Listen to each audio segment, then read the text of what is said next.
আপনারা দেখছেন AR24 TV.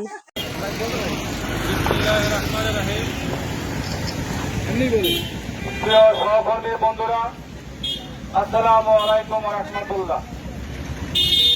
আজকে আমি প্রথমে নিন্দা জানাবো গতকালকে একজন অজ্ঞাত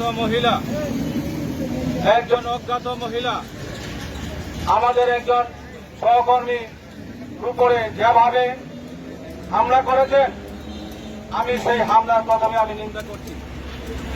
পাশাপাশি যারা এই হামলার ভিডিও করেছেন এবং ভিডিও শুধু নয়, এটাকে ফেসবুকে আপলোড করেছেন এবং প্রচার করেছেন, অপপ্রচার করেছেন, আমি তাদেরও নিন্দা করি।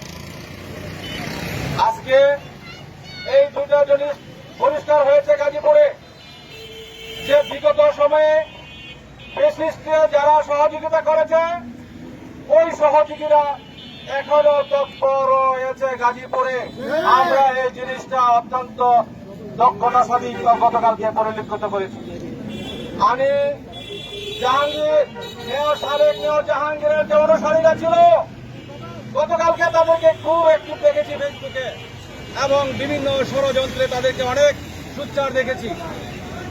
আমি প্রশাসনের দৃষ্টি আকর্ষণ করব, বিগত ফ্যাসিস্টকে যারা সহযোগিতা করেছে অবিলম্বে তাদেরকে চিহ্নিত করে তালিকা করে এই গাজীপুরে যারা সত্যিকারের পেশাদার সাংবাদিক, মূল যারা সাংবাদিক, তাদেরকে সুরক্ষা দেওয়ার জন্য আমি প্রশাসনের প্রতি অনুরোধ জানাবো।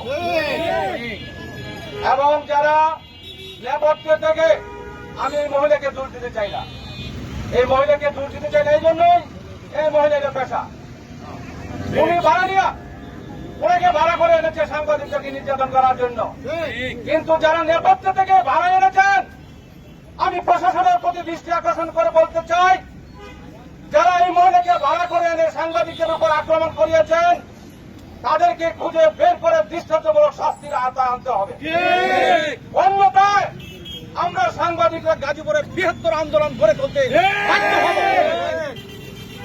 আজকে কথা বাড়াবো না, যদি অবিলম্বে তাদের বিরুদ্ধে আইনি ব্যবস্থা না নেওয়া হয় এবং যারা এই ফেসবুকে এই অপতথ্য এবং অপসাংবাদিকতা অপপ্রচার করেছে, তাদেরকে দৃষ্টান্তমূলক শাস্তির আওতায় না আনবে এক সপ্তাহের মধ্যে, তাহলে আমরা আগামী এক সপ্তাহ পরে আবারও সাংবাদিকরা রাজপথে নামতে বাধ্য হবে।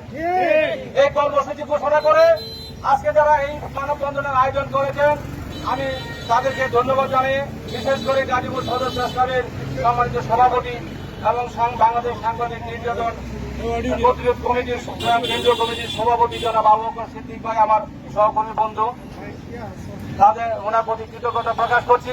এবং যারা দূর দূরান্তে আছেন, আজকে আমার সহকর্মী